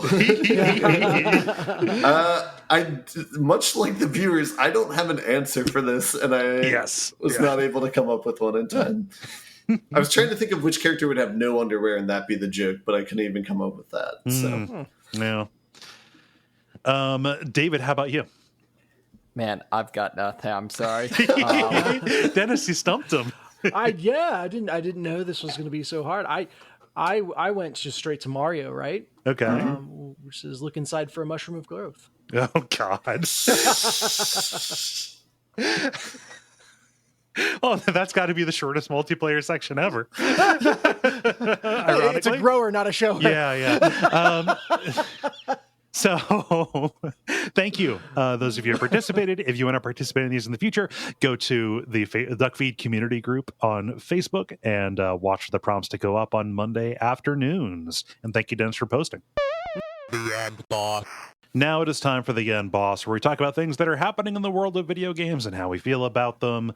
I feel like as of right now, we should lead with the Unity thing. Yeah. Because it's the biggest story. It is also the one that is most likely to change. My conspiracy theory is that this is kind of a hangout. So people get really, really upset about the terms that they propose. And then we'll be less upset when it seems like they compromised. That's a small step in the wrong direction, instead of a large one.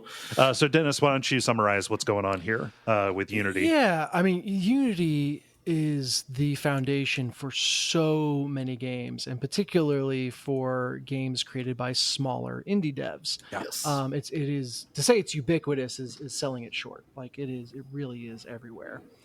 And they, out of nowhere, having asked no one and having no one asking for it, announced recently that they are changing their pricing model.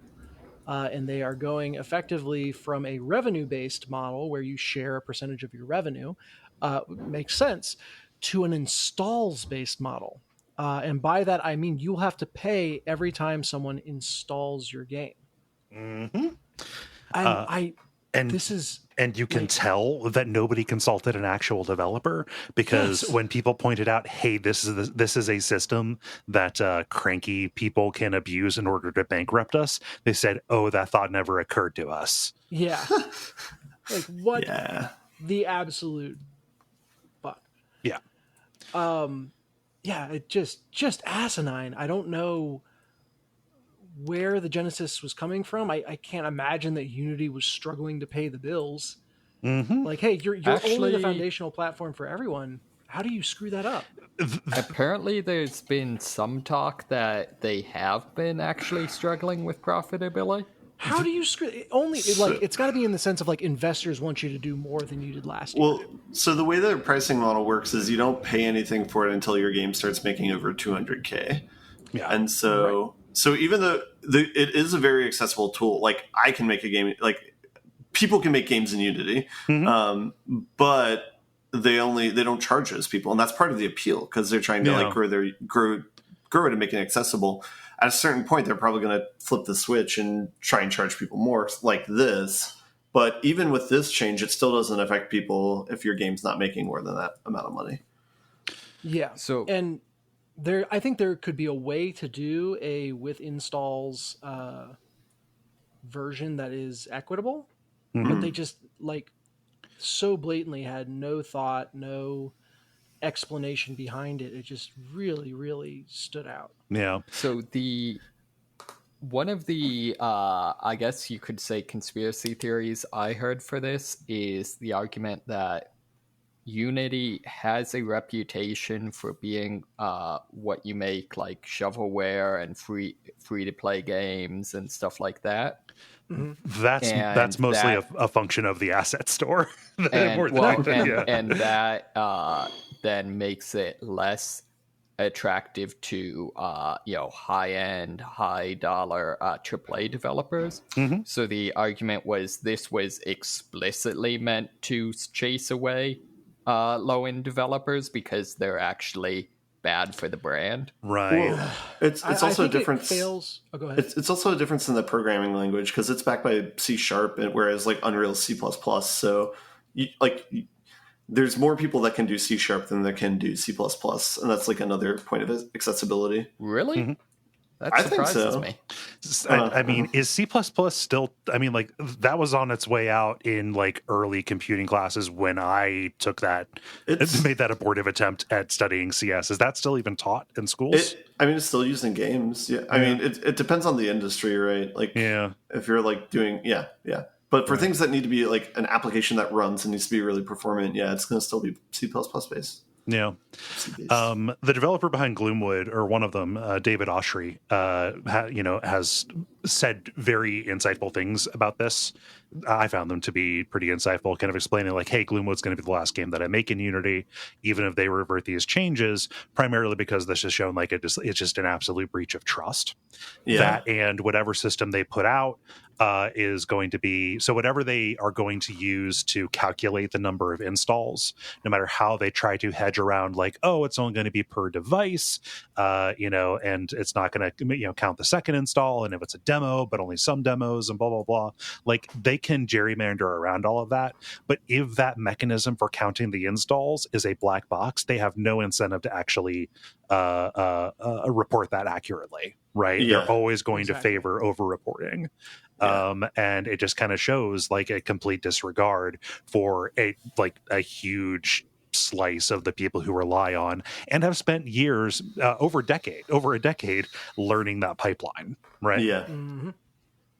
So that's what I saw, and that's been kind of like the most coherent bit of like upset that I have seen. That and people saying, "Oh, well, I'll just move to Unreal, or I will move to XYZ other engine," because of the way all of this is organized. With basically everything being SaaS and subscription or blah blah blah, financialized in a way. There is no guarantee that whatever you go and learn is going to stay attractive. So like it's just a never-ending field of rugs waiting to be pulled. Yeah, unfortunately, yes. So there was one. There's an open source engine that I heard a lot of Godot something or other. Yeah, Godot. something like that.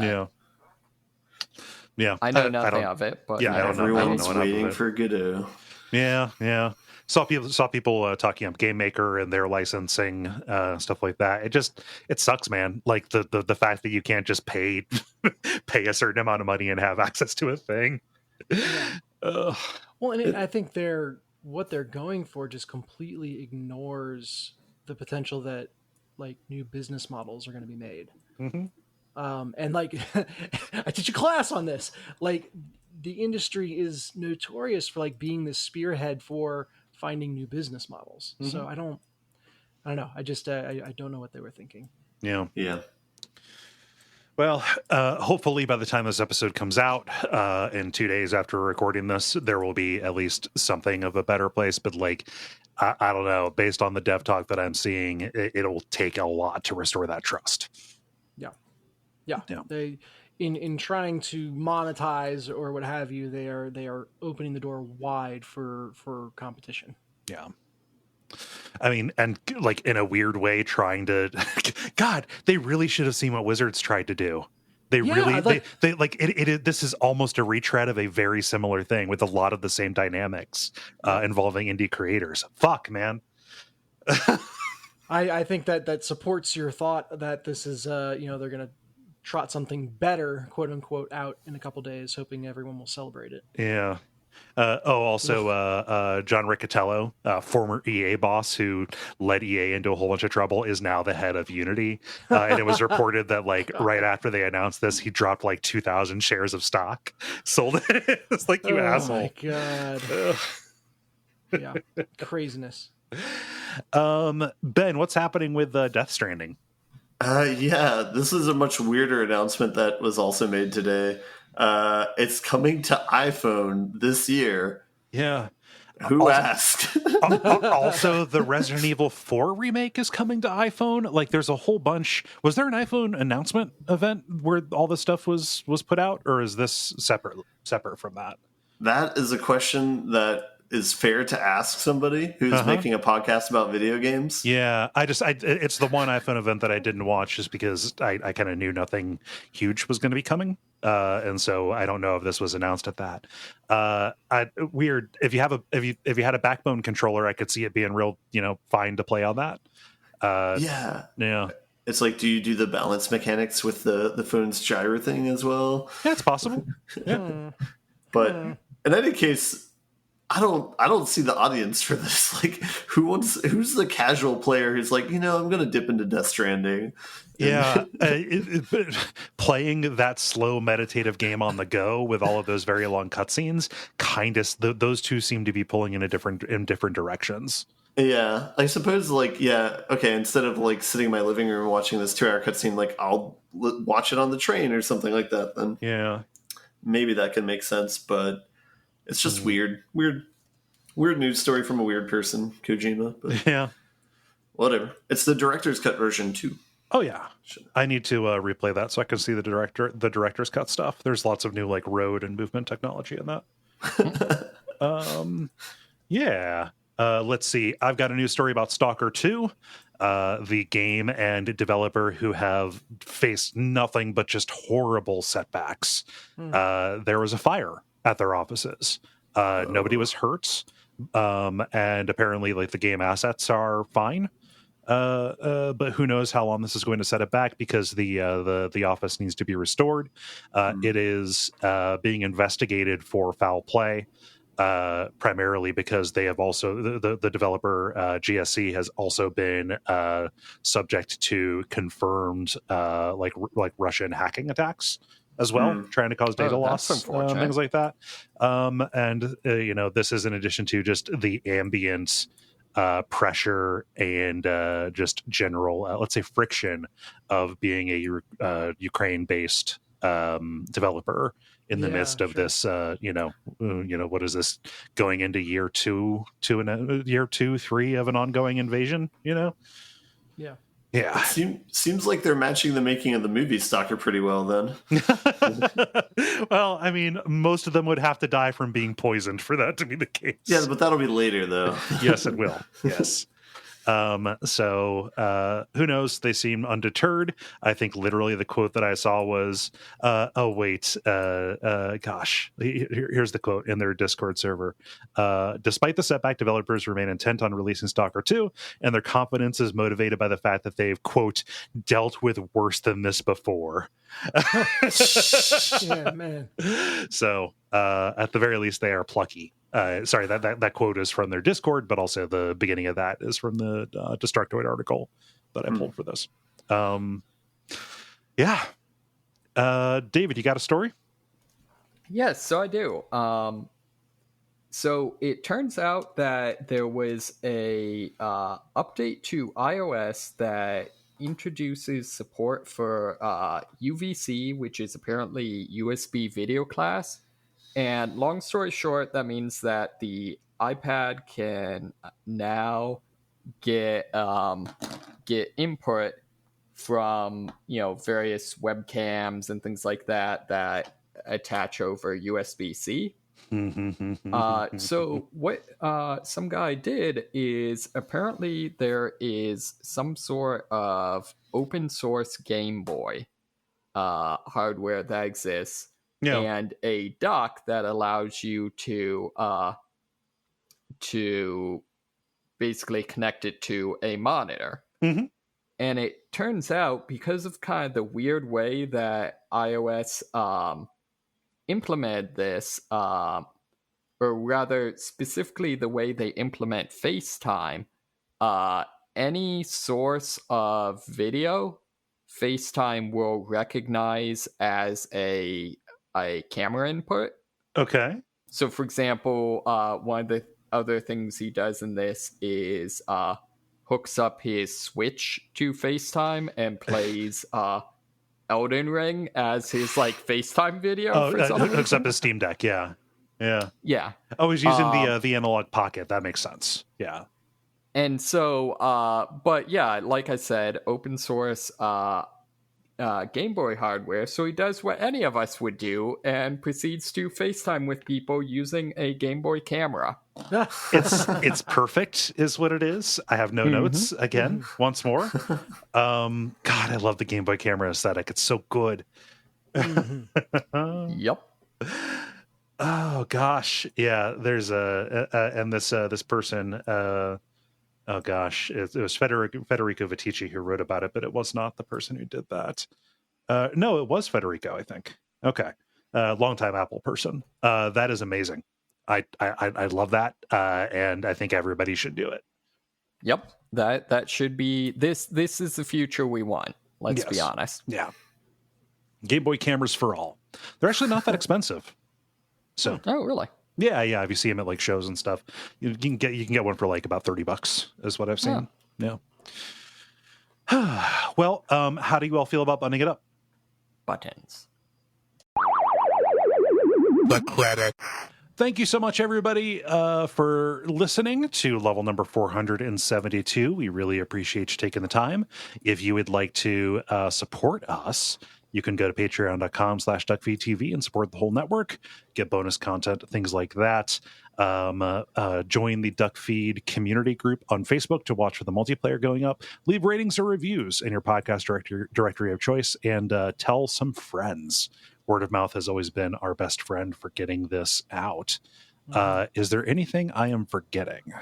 Meet up with us in person if we're at a con. Yeah. Sneak up on us. Hit us. Roll for stealth. Yeah. Don't be afraid to approach. Yeah. Cool. Dennis, you got anything for Deck of Wonders or your other endeavors? Deck of Wonders is up on Amazon, so nothing new there.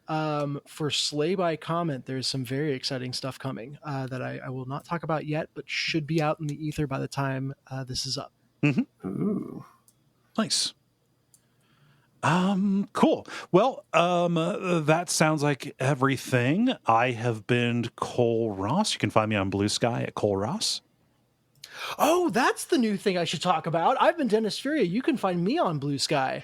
At Furia Games, I think. Nice.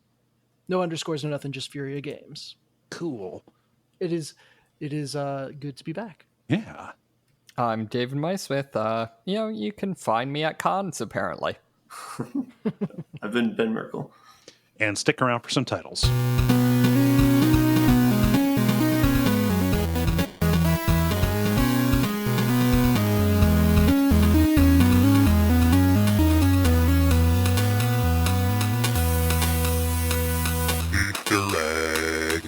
Okay, I've got two.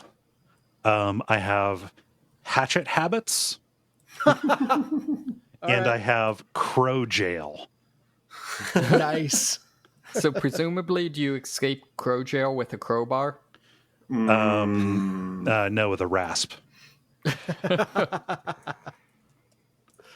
I have two as well. Okay. I have type 1.25 fun from early on. Okay. And then I also have, I think this is subordinate to yours, Cole, but I bet you haven't hatcheted anyone. Okay. All right. Ben, you got anything? I didn't write anything down. I just remembered Pokemon Snipe, and I remember the thing you said, Cole, that made me laugh very hard and gave you inspiration, but now I can't remember it. Oh, no. Oh God! The Disco Elysium underpants. Yeah. Yeah. I don't know how I can abbreviate that. So Fair. David, you got anything? I do not. I was the slacker today. Hatchet Habit seems to get it by laughs. Yeah, I like that. Cool. All right. It is decided. Woohoo.